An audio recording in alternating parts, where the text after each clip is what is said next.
Welcome to the Mrs. Are Relevant Daily Draft Podcast brought to you by Draft Professor. Joined with Dalton and Chris.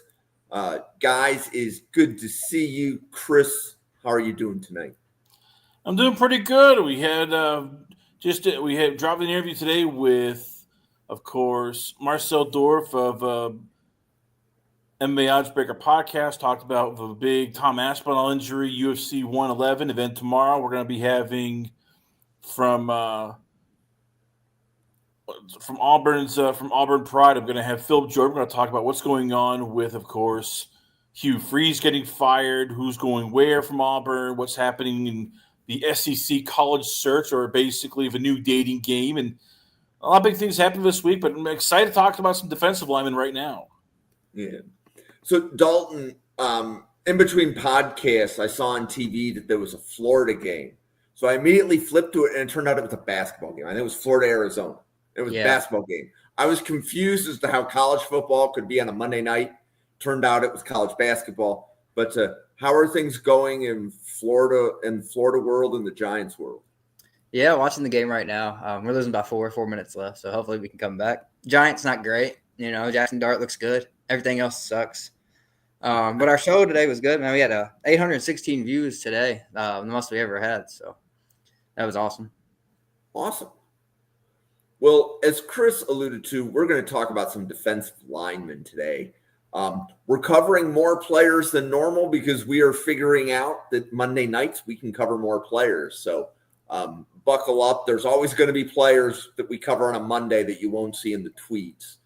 We're going to talk about Kieran Crawford from Auburn, Renee Conga from Louisville, Cam Robertson from SMU, Nigelik Kelly from UCF, and then Aaron Grace from Iowa, Rayshaun Benny from Michigan, James Smith from Alabama, Domonique Orange, Big Citrus from Iowa State, Chris McClellan from Missouri, Romello Height from Texas Tech, Marvin Jones Jr. from Oklahoma, Max Llewellyn from Iowa. The first player, Kieran Crawford from Auburn. Dalton, where were you on Crawford? Yeah, not crazy high. Second year at Auburn, Arkansas State transfer, 11.5 career sacks, but 5 of them have been this year. Last year he didn't produce really very much at all. That was his first year at Auburn. So it's his first, season producing against high-end talent. So that leaves a question, But I think he's got good pass rush upside. The 5 sacks, I think a lot of it, though, is, his teammates getting a lot of double teams. Keldrick Falk, everybody knows about him. Covered him last week. I think that helps because, like I said, last year, this guy didn't have any sacks. So I think the extra attention on the other guys are really helping him. But he does have good speed to power conversion, and has good flexibility. But he's undersized a little bit, 255. I think he can definitely add some weight. And I just don't think he's great against the run either. He struggles to set the edge. He can get washed down the line. Oh, I got 5th round right now. Okay, so 5th round on Crawford. Chris, where are you on Kieran Crawford from Auburn? A little bit higher. Look, he has an exceptional, quick first step. You look at him and he looks the part. He's 6'4", 248. Could probably put on a little more muscle. His pass rush is basically speed, and he's incredibly athletic. When he's going forward, that's when he's at his best. It's when he has to defend against a run that's when he gets in trouble. And look, there are questions. I mean, is he this good, or is it he has Xavier Atkins and Keldrick Falk, who basically defense is mostly focused on? Is he a one-trick pony, which looks like right now? But the NFL, they're always looking for guys who are fast and who they can get their hands on, and they figure, well, we can coach them up. We can fix this. Or we can use him as just a designated pass rusher. Team will probably take a flyer on him around the 4th, 5th round just because they'll look at some of the tape, they'll look at the combine numbers, which will pop, and they'll go designated pass rusher. Josh Uche 2.0. Yeah, I was watching him. I don't think I've seen him make like one run stop tackle this year. No, yeah, but it's stopping the pass. That's what the NFL is. Running is okay. Passing, you got to stop that. So as long as, there's always good quarterbacks, Josh Uche and Kieran Crawford, they will have a job. So is Crawford's pass rush bag the fact that he has quick get off, or does he actually have a pass rush plan and pass rush moves? I don't know. I won't call it a plan yet. I mean, he has good speed to power. The first step's good. He has good bend and flexibility around the edge. But right now, if he don't win with speed, he's definitely kind of in trouble. If bigger linemen get his hands on him, he's definitely in trouble too, I think. You can't win with speed all the time in the NFL, so he definitely needs some more moves, I think. How does he compare to Cassius Howell or the name of the next guy that I was going to invoke? How does he compare with Cassius Howell? I mean, same type of player, right? You know, size, speed, but the same type of Howell's more faster. I think Howell has more, I guess, explosiveness and maybe a bit more repertoire of pass rush moves. Not much, but a little more. I think he has and then better how does Crawford compare with Joshua Josephs? They're more. I like Josh Joseph. He is stronger. Yeah, that's what I was gonna say. He's better against the run. He can set the edge. I don't think he's as fast off the line either. So different style. I think he's more like Hal, but maybe like a poor man's Hal. Hal's just a better closer, better finisher. Okay.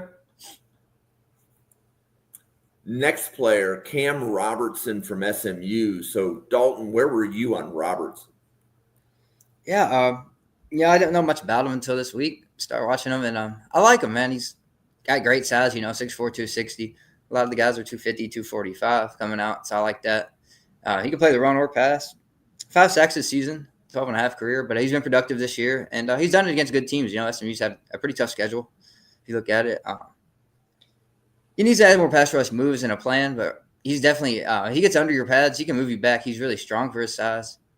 I didn't watch too much of him though. What do you think, Chris? Right now, I got a late round draft, 6th or 7th, but I think Chris is higher on him. He's coming around to me. He's probably around that 3rd, 4th. I mean, he's thicker, which means more teams take a look at him because he's a solid edge setter. So he has good discipline against the run. He has power to push the pocket. But when I watched the tape against Miami, he's upbeat. He is one of the leaders of a team. He is just constant motion, constant moving. He was one of the reasons that they did well against Miami because they disrupted, Carson Beck. They made it difficult for them, and you look and it's like, he is one of those guys who is developing now. How's it going to be going forward? He still needs a lot of work, and when I'm looking at him, one of the things I noticed is he needs to develop more of the pass rush repertoire, like a lot of these guys. Bigger tackles, because there's a lot of them sometimes sort of move him around a bit, but there's a lot to like. He's growing. He's impressing in big games. And look, I just look at this guy and go, man, teams are going to like him because of his size to speed ratio. So, yeah, 6th round for me. 3rd or 4th round for me because I think teams are going to look and go, he's not too, big, but he's not too small, just about perfect right. Do you think he'd be better in a 4-3 or 3-4? Because I like him 4-3 at end, right? I'm saying 3rd or 4th round. No, he's probably a 3-4 or 4-3. I like him 3-4. But look, he wears his size well. So I'm telling you, there's going to be teams that are going to look and go, we could probably add another 15 pounds of muscle, and he'll be perfect as a 4-3 edge. Okay. Nigelic Kelly from UCF. Chris, what did you see? Better athlete than football player. You look at it, and once again, he is this. He has the outstanding traits. He's 6'4", 245. He's a lot more. They use him more as a hybrid edge linebacker. He basically comes out like a bat out of hell once the whistle blows, and that's a positive. Negative is lack of hand usage. It's basically just it's basically speed. It is, he's a great athlete, but doesn't have a lot of pass rushing technique or moves. But he has a natural bend. I mean, look, so teams are going to take a flyer. It's a 5th or 7th round, for Nigella Kelly, because depending on the combine numbers, once again, some teams are going to look and they're going to go, maybe we can use him as a rush linebacker, an elephant linebacker. We can find a way to just put him in passing downs. Yeah. Dalton, where were you and Nigel Kelly from UCF? Yeah, about the same range.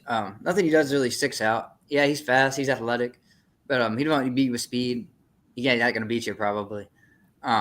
He's 250, but he doesn't look like it, and he doesn't really play it either. I think his play strength is really lacking. Once he gets locked up, his play is pretty much over.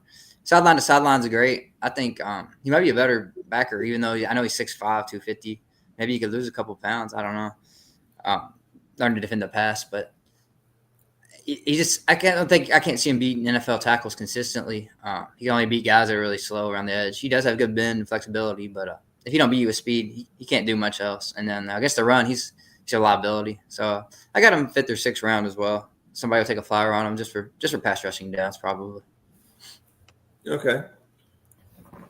And then getting into the main event, Dalton, Aaron Graves from Iowa. At least one draft professor has Graves in their top 50.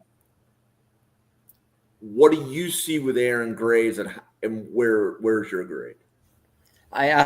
Top 50. It's kind of a little rich for me, but I do like him, man. He does have legit pass rush ability, which he should at this size. If you're under 300 pounds as a D tackle, if you don't have pass rush ability, you're probably not going to play much.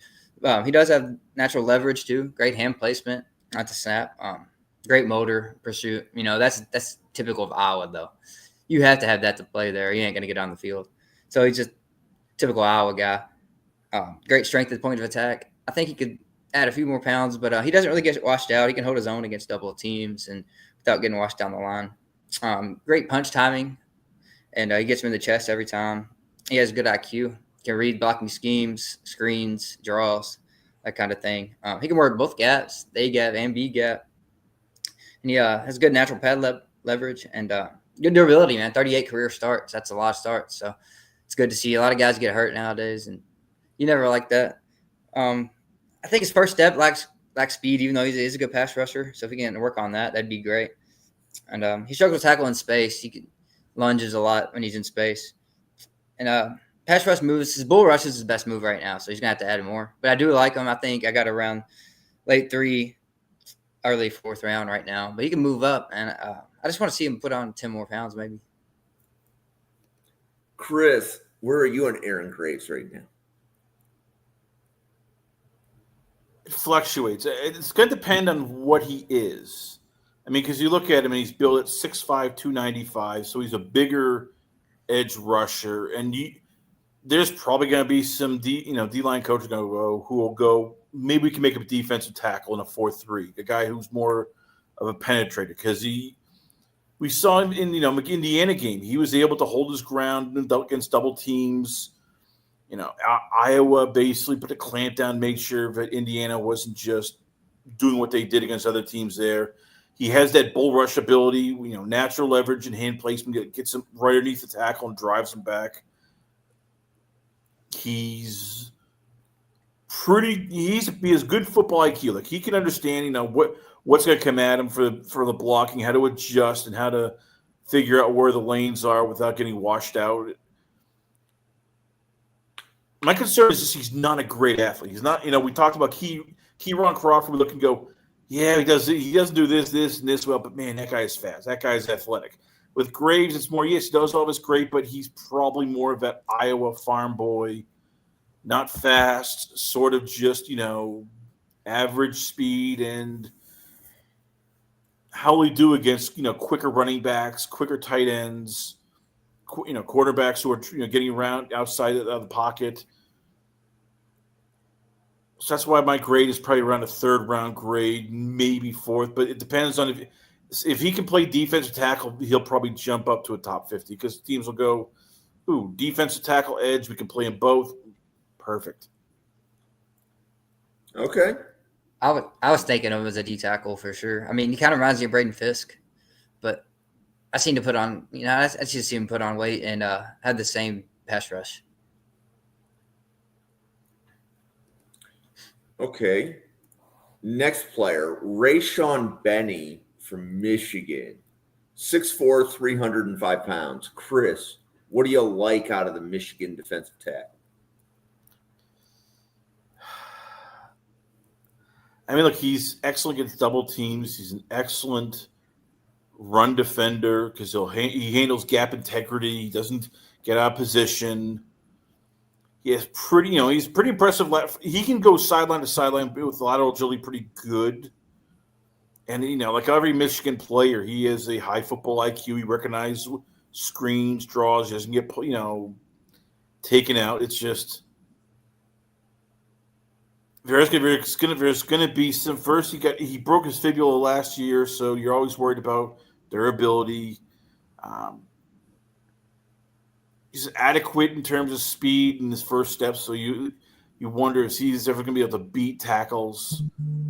He's just a pure bull rusher. I mean, he's around that 5th or 6th because he's a Michigan guy. He'll be able to be a steady run defensive tackle, but that's really what he is. And he's sort of an undersized, for some of these guys are seeing a defensive tackle. Okay. Dalton, Rayshaun Benny from Michigan. What do you think? Yeah, if you watch him, he doesn't really jump off the film. Not a great pass rush for his size. You would hope for more, being only 305. But he does anchor against the double teams better than you would expect for his size because his lower body is so strong. You can see it in this picture even how big his thighs are, man. He's crazy. Maintains good grab integrity, good hand placement against the lineman. He understands blocking schemes. He does have good agility for his size. Just it doesn't translate to the pass rush enough. Good stack and shed technique. And he can bull rush to collapse the pocket, but he just can never finish the job. He does have violent hands. He can stun linemen on contact if they're not ready for him, catch him off guard. Really good motor, good pursuit, good IQ, recognizes screens and draws. But pad level rises when he's tired. You can see it late in drives, late in games. Medical concerns, like you said, broken fibula, and he overcommits the run at times, and then he leaves cutback lanes wide open. His first step is decent, not great. So I'm not crazy high on him. I got another round 4 grade for him. Okay. James Smith from Alabama, and that probably should say defensive tackle, but 6'3", 297. Dalton, what do you have on James Smith? He's a weird player, man, because it probably should say D tackle, but he doesn't really play like one. But he tries to be a pass rusher. He doesn't really produce it that either. He only has 1 sack this year. This guy's a tweener. It's like he wants to be an edge rusher. But, you're 297, man. You're going to have to pick a position. So he's a tweener right now. But he does have a good motor, good stamina, good quick off the snap, violent hands. Natural leverage being 6'3". He can get under people's pads and move you. He can change gaps in the run game. Good agility to do that. He takes some plays off, but then some plays he could take over with his bull rush. He can walk linemen back. Good armor stitching to get under the pads.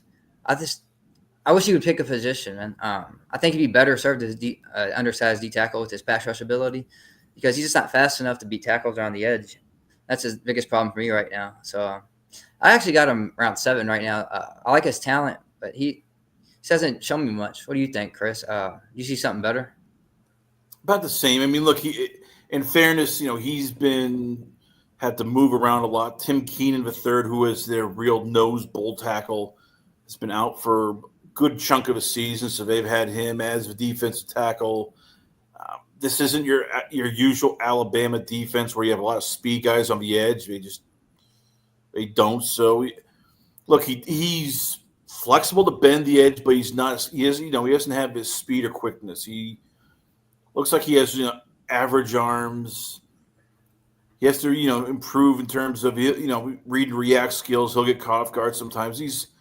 But he's a big guy. He's 6'3", 297. He's from Alabama. They're going to be smart in terms of how they'll understand the position, what his job focus is. So yeah, probably around 7th round pick is probably about what he is.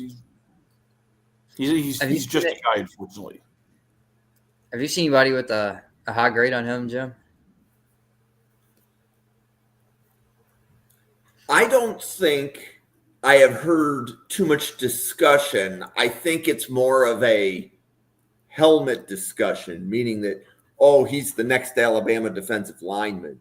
But to your point, I think I hear way more about Keenan and I hear way more about LT Overton.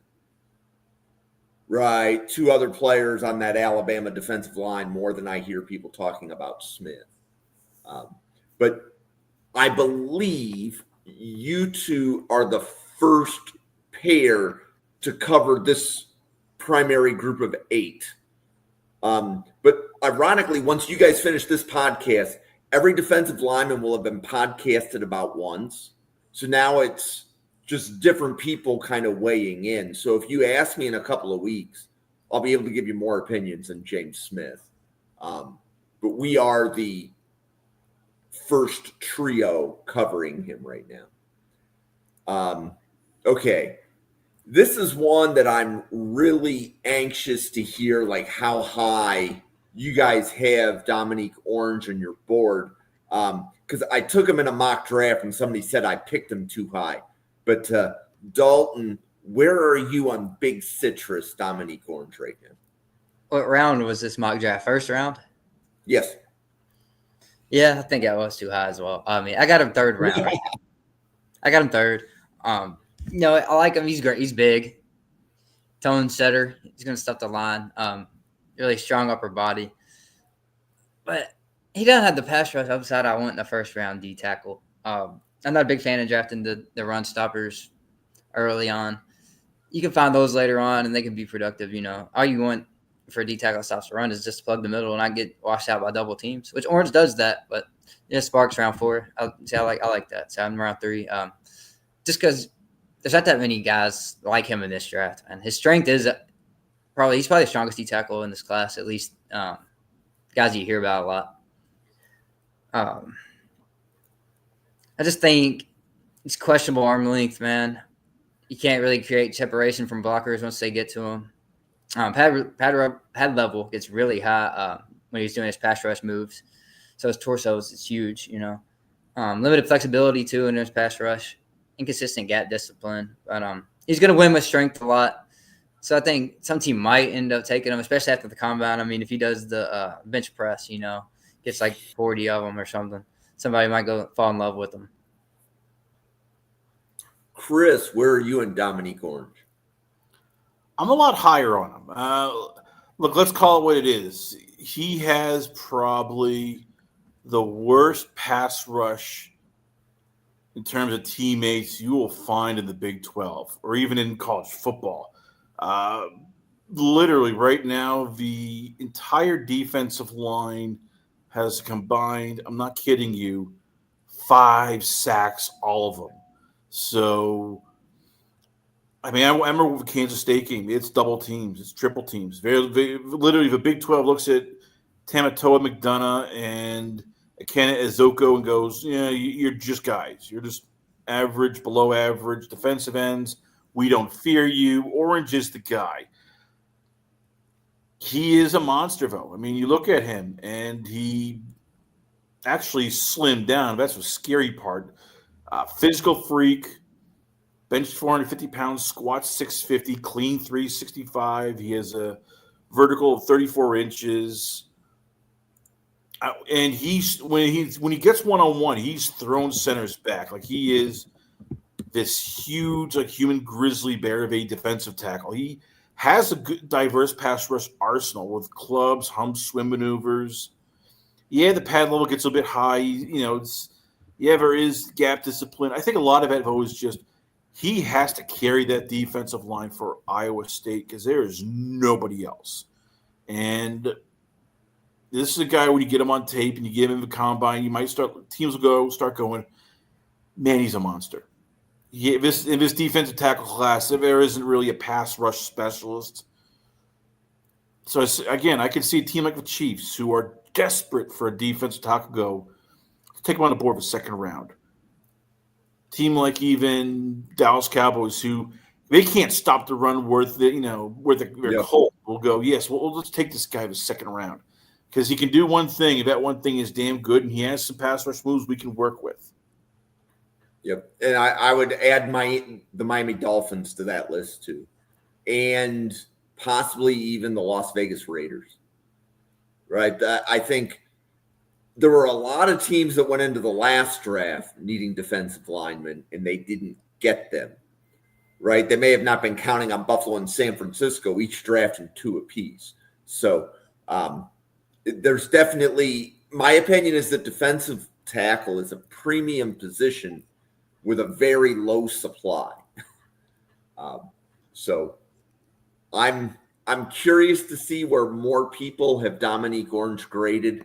I know coming out of the summer, there were a lot of people that were projecting him in round 1. So I loved hearing the differences between Dalton and Chris. The next player we're going to talk about is Chris McClellan from Missouri, defensive lineman, 6'4", 323 pounds. Chris, where are you on Chris McClellan? I'm pretty high on him. Look, he doesn't get the credit that he deserves because you have Zion Young on one side, Damon Wilson Jr. on the other. But, he is a guy who 2 sacks, 1 pass defense, 5 solo tackles, clogs the run. He funnels it so that you have both Young and Wilson get to just collapse the pocket. He has good power rush skills that basically allow him to drive offensive linemen right into the quarterback's lap. He excels in the run support. You see him and he is a mean player. He likes to really hit people, throw them around, ragdoll them. Freak athlete. Doesn't have much pass rush moves. That could be basically the entire defensive line class in this draft. Yes, not many pass rush moves. He over pursues at times, but again, 6'4", 321, just a big, large man. This is a guy who I have as a second-round grade because he does everything you want. And there are some things a defensive lineman coach can go, we can work on this. We can fix this. Dalton, how about you on Chris McClellan? Yeah, I like him too, man. 3-year SEC starter at D tackle. That's impressive. Just, if you start 3 years in SEC, you're going to get some love. Started 1 year at Florida, came over to Missouri, and we missed him, man. He's great against the run, really good against double teams. He takes up 2 blockers almost every time you run the ball at him. So that's big time. Your linebackers can really funnel up. Not a great pass rusher. 323 though, it's expected. But he is a freak athlete, man. His lateral agility is really good, really strong. Good gap integrity, but he does get tired in the games. It's expected. He's 323. I think you can get an NFL program. Maybe you can get that out of him. But I got around 4 grade on him. Again, fast rush upside's not there for me. But he's going to be great in some systems. I love the guy that just sits there, clogs the middle, and gets double teams. If you got good linebackers, let him feast. Here's a quick question for you, Dalton, because I was thinking about this. Is there any defensive tackle in this draft you look and go, yeah, he has good pass rush skills? Because we could say that about everybody. Amari Washington, Domonique Orange, Chris McClellan, anybody. Anybody we're thinking of, I'm just looking, it's like, okay, they're all of us, Texas's defense tackle, his name escapes my mind. They're all the same thing. Big, bullish defensive linemen. Dante Corleone, Louisville. Cincinnati. They're all the same thing. They're big, large men. They just drive people back, but not much pass rush moves. They're not sack guys. So if you are a GM, when do you start grabbing them before somebody just gets desperate? Goes, yeah, let's take this guy. Yeah, that's a good point. It's not a good year for pass rush and D tackles. Peter Woods hasn't been as good as we all thought he would be. Caleb Banks' injury, I think he probably would have been the best pass rush and D tackle. And for his size, 330, he was crazy last year at the end of the season. He just got hurt this year, unfortunately. So that's a big loss from this draft. But yeah, You got a good point. You can't wait till round 4 for all these guys. They're going to start coming off the board just because teams that need D tackle depth, they need D tackles starting even. So, yeah, I guess round 2 would be a good spot for him. I just don't know. It's not a great D tackle draft class, in my opinion.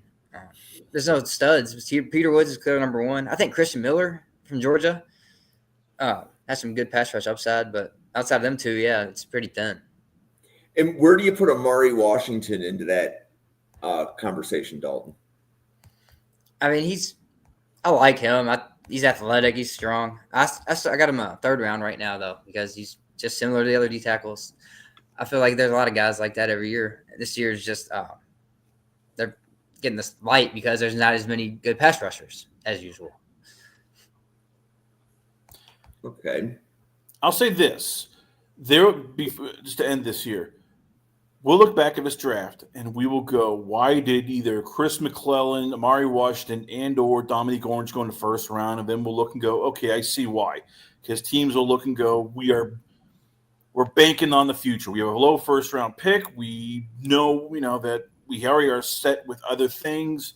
This position is deep. This position is deep. I can find a corner of a 3rd round. I want to get one of these guys before they get snagged in the 2nd round. So I'm guaranteeing we're going to see a couple of defensive tackles go higher because teams will look and go, we might as well grab him right now before he gets plucked into the 2nd round.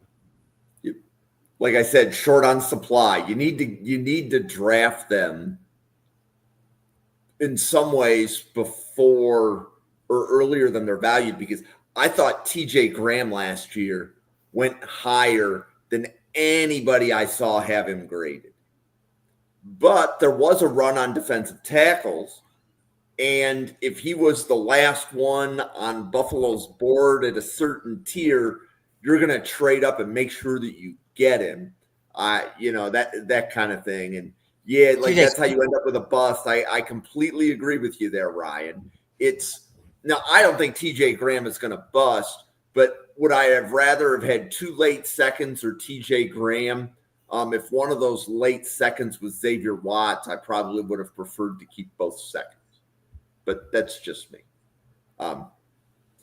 So I think you mean TJ Sanders. I'm sorry. Did I say TJ Graham? Yeah. I was like, I don't know who that is. Do you know who TJ Graham is? He played for the Bills too, receiver? He did. He was a wide receiver that flamed out. So I had the wrong TJ. Yeah. A good call. Thank you. Thank you for the correction there, Ryan. TJ Sanders. Okay. Next player, Romello Height from Texas Tech. Dalton, is he an edge or a linebacker for you? And what is your scouting report? That's a good question. I mean, he can drop in coverage. Better than expected. He can play good in zone. He can carry tight ends vertically. It's just once you get into the other things, if he has to man up and you run a out route or a dig, something like that, that's when he's going to struggle. But I think he can develop there. He is undersized for edge 240, so I think if he wants to succeed in the NFL and really make an impact, he's going to have to be a linebacker. He's going to bring great pass rush ability to a linebacker if he is a linebacker, great first step quickness, turn the corner with ease, great bend, hand usage. He has a lot of moves, swipes, spins, rips, bull rush, speed to power, high motor, good pursuit. But, if linemen can stonewall him if they get his hands on him because of his size. And they can get caught inside on runs, washed down. That's because he's playing edge right now. That's why I think he'd be better at linebacker, where he's not taking guys on head-to-head. I got a round 3 grade on him, though, just because I think his pass rush really translates if he moves a linebacker. And his own coverage skills show me I think he can develop more as a man defender. Chris, where are you on Romello Height? Edge, linebacker, and what's your assessment? He's a pass rusher. That's as best I can tell you. That's all he does. But he's very, very damn good at it. I mean, you go back to the Utah game, and even though he only had 1 tackle, 1 solo, he and David Bailey were making, Fanu and Lomu look like they were on ice skates. They had no idea what they were doing. False starts. Both the Kansas State game, once again, same thing. He just comes out like a bat out of hell and just goes right after the quarterback. And when he gets at full steam, he is just so damn hard to stop. He's been doing this for a while. He's played high-level football wherever he's gone. The motor, he has coverage ability, but it's raw and it's rare for an edge rusher. He understands the blocking schemes quickly, so he doesn't get caught up in just like chips with linebackers or tight ends. He's just small for a linebacker. He's small for an edge. He's 6'4", 245. I've heard more like 6'3", 240. He goes for the home run tackles a lot. Sometimes he'll get high and miss. He'll get frustrated sometimes if on the occasional times when offense tackles can sort of predict what he's going to do, and then he'll get flustered. But you just look at the tape and him and Bailey, and it's devastation sometimes on some of these tackles. They'll make him look stupid. So I'm guessing he's going to go to the combine. He'll run a very fast 4.40, and then probably a low first-round grade because the team will look and go, well, he's a pass rusher. We'll figure out the rest. Either an edge, we put on some weight, or a linebacker, we figure it out. But, man, he gets to the quarterback, and he does that at a premium. Okay, so there's a few players of Romello Height's, I'm going to say, type. And, like, for example, I think we've already covered Rayshaun Barham from Michigan on an earlier podcast. Would you use Rayshaun Barham and Romello Height the same way at the NFL level, Chris? I think Barham's more of a natural linebacker, whereas Height, you're going to have to sort of work with him. But, yeah, he's sort of in between Cassius Howell, Jason Barham, and you put the two together and sort of, even them out, and that's when you get Romello Height.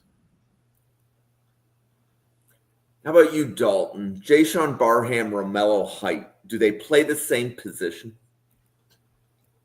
They might, but they don't play it the same way. Like not the same type of scheme. Like Height would be the pass rushing outside linebacker that drops in coverage occasionally, not all the time. Barham is more of a classic linebacker, I think. Yeah, he is not as good rushing the passer. Okay, and then same discussion. Trey Moore from Texas, Dalton. Would you use Romello Height the same way you use Trey Moore, or are they, even though they're both tweeners, you would use them differently at the NFL level? I'd probably use them the same. I think Height has a higher ceiling though, and that's in this, playing the same position. I think I would prefer a Height, but I would use them the same way. Yeah, for sure. Chris, how about you? Trey Moore of Texas versus Romello Height of Texas Tech. Would you use them the same way at the NFL level? No, I say reluctantly. Height's is going to be a pure, just bat out of hell pass rusher.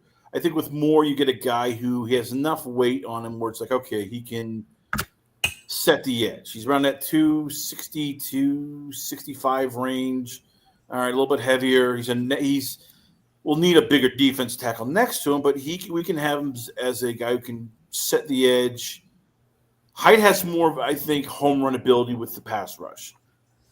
Moore is more of a steadier guy across everything. Okay. The Texas Tech D-line is nasty, though. Yeah, he definitely doesn't. He doesn't get double teamed often, so that helps. He doesn't get a lot of attention because you got to worry about everybody in that D-line. And we're covering Gil Howard. He's going to be one of the players that we cover next week, actually. Okay, next player, Chris. Marvin Jones Jr., the edge from Oklahoma. I know Oklahoma has a fierce defensive line. Where does Jones Jr. stack up for you? He looks the part. I mean, look, 6'5", 265. He has that ability to turn tight corners and dip under blockers. He is able to disengage from offensive tackles. We've seen that. He's fluid. It's, he has more pass rush moves than Height, which is good. The problem is just he needs to ramp up the physicality. He's more of a finesse player than just a pure physical player, which is weird for Oklahoma. He has trouble, maintaining gap containment. He'll struggle, when he's getting chipped with tight ends. It's there. He's just raw. And that's what, for him, I have around that 5th or 6th grade because he's going to be a guy that you're going to stash probably around as a rotational piece and hopefully develops. And is that a day 3 grade, and how early or late on day 3? Day 3, probably around 5th round, lowest 6th round. Just the production's not there. There's still too much he needs to learn in terms of being a full defensive end, and you're worried about physicality. Like, is he going to be a big physical defensive end, or is he going to be more of a finesse guy? Dalton, how about you on Marvin Jones Jr. from Oklahoma? And I followed this guy's path. Georgia, Florida State. I'm always waiting for him to break out, and he still hasn't. He still hasn't really done it, man. I mean, he's tied for 10th on the team this year in sacks. There's 9 guys on this Oklahoma team alone that has more sacks than him. So it ain't the scheme thing. They can get home. They have a lot of sacks as a team. You got R. Mason Thomas and Taylor Wine, who's actually been playing over Marvin Jones lately. So he's kind of falling behind on the depth chart. He just doesn't bring much to the table, even though he looks like he would, man. Great size. He looks like he would be, he has speed. He's explosive. He's athletic. But he's just not too productive. They've got players like that where they have all the tools and they just don't produce. I think he'll still get drafted, about day 3 for sure. Somebody take a flyer on him. Hopefully they can get him to his ceiling. But he's been disappointing in his college career. Okay. And to close out the show, 6th spin move, Max Llewellyn from Iowa, 6'5", 263 pounds. Dalton, what is your assessment? Yeah, I like Max, man. Been playing since his freshman year. Started special teams, so if you need him on special teams, you could do that. He was good at it. Quick off the line. Really smooth mover, going gap to gap down the line in the run game. Another guy from Iowa with good pursuit, high motor, doesn't get tired. Great closing speed on quarterbacks and running backs when he's in the backfield. When he sets up his pass rush, he has a great head fakes, which can be really underrated. It's like, how does that work? It works sometimes. A good chop, speed rush. He has really good spin move, man. One of the best in the class. Got a good swimming club, 2-hand swipe. He has a lot of moves. He has a long arm move as well. He can get underneath linemen's pads. He does lack ideal length. His pad level does get high at times. He does have the best bend and flexibility around the edge. Relies too much on the spin sometimes, even though he does have those other moves. It's like the spin don't work. His plan failed, and then he's on the next play. Even though he does have all those other moves, he needs to use them more often. And when blockers latch on, he does struggle to get off. He doesn't have the best strength in the world. And chip blocks really give him a big problem. So I think he needs to add a lot of weight because I've seen him at times get blocked by tight ends bad. But I got a 4th round grade on him just because, man, his pass rush upside, I think it's real, man. Once he starts adding something else with that spin move, he's going to be tough to stop. Chris, where are you on Max Llewellyn from Iowa right now? Similar, 3rd or 4th. I mean, he has the moves, and that spin move when he first uses it, it's just it's like we saw it in Indiana. It's like he'll basically fake out offensive tackles out of his shoes. He did it, twice against UMass, Illinois, Rutgers, Minnesota. It's like the pitcher who throws that fastball. Yeah, it's 99 miles per hour. But after you throw it, 5-6 times, guys, start catching up to it and time it. He overuses it. And while he has other moves, it's just he relies way too much on it. He's a designated pass rusher. He's not big enough to handle. I mean, he tries. His run defense, he shows good effort, but he gets overwhelmed because he's 6'3", 265. I'm guessing probably around more like 255. He's a fluid athlete, not fast, not blazing speed, but he plays smart. He basically knows how to set up offensive tackles with his pass rush moves. He uses head fakes and hip movements to get leverage. So, again, there's going to be teams that will look and go, we can take him right away. We can have him right away. You just help the team with getting after the quarterback, getting pass rush, probably maybe 20, 25 snaps a game right off the bat, but it'll be impactful. So, 4th round grade, but I'm guessing teams might really love that pass rush and take him in a low 3rd round. Okay. So I believe that finishes the players for today. So we definitely filled up a little bit more time. Here's the players that Chris and Dalton will be covering next week. Clev Lubin from Louisville. So Ryan, I know that you'll like that one. Donnie Dennis Sutton from Penn State. Bear Alexander from Oregon. We just did Renee Conga today, right? No, we did not do Renee Conga, so we could have it for next week. Oh, okay. So apparently I had the slide made, but apparently I must have removed it. David Bailey from Texas Tech. Daryl Jackson from Florida State. Joshua Josephs from Tennessee. DeMonte Capehart from Clemson.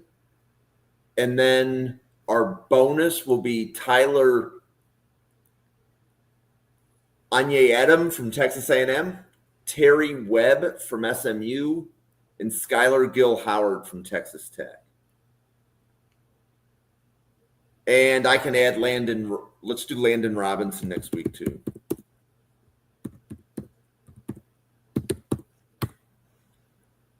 So I just wrote that down so that I didn't forget. But Chris, do you want to let everybody know about your Last Call podcast and all the other content that you make? Yes, you can check me out at lastcallpodcast.com. I'm also on a YouTube channel. I'm on Rumble. You can check me on Twitter. It is Last Call WChrisC. I'm on Facebook, LinkedIn, and once again, always a pleasure being on the show, and always love talking some NFL draft football with you guys. Dalton, how about you? Yeah, we want to have a Home Squad Sports with my boy Daniel. We got live shows every Monday and Wednesday. Going to the Western Kentucky Toledo game, Miami Ohio Toledo game next week. Next Wednesday should be good. Always dropping recruiting news and stuff like that too. So we're on every social and YouTube. So let's give us a follow. So welcome to Draft Professor, everybody. The best thank you can give is to go to NFL Draft Fanatic on YouTube. No, I am Fanatic. And hit subscribe. And that's going to tell you about our daily draft content. We have 13 podcasts every week. 2 podcasts, Monday, Tuesday, Wednesday, Thursday, Friday. We have 1 on Saturday, and we have 2 on Sunday. So we are covering, each podcast gets assigned a position, and they deep dive the position. Chris and Dalton are deep diving the defensive line class. And as I'm looking, we have at least 4 more defensive line podcasts. And then the show immediately after that will be Chris and Dalton sharing their defensive line boards in mid-December as kind of like a framework of this is how the defensive linemen stacked up while we were evaluating them in season. Obviously, that would be before the college football playoffs and before the combine. So, those boards are always subject to change. So the best thank you can give, like I said, is hit subscribe on YouTube. If you go to the X page for Draft Professor, you'll also be notified of the specific players we're covering. There is something on the Draft Professor page for nearly every player we expect to get drafted. So that's kind of the idea. We're trying to cover every player that we think will be drafted in rounds 1 through 5. So we will dig through the weeds, evaluate different players, podcast on the guys that we watch, and that's kind of what we do here. For Dalton, Chris, myself, thank you so much for stopping by. For the 110 people at the Draft Professor, thank you so much for watching, and we'll see you on a podcast again tomorrow.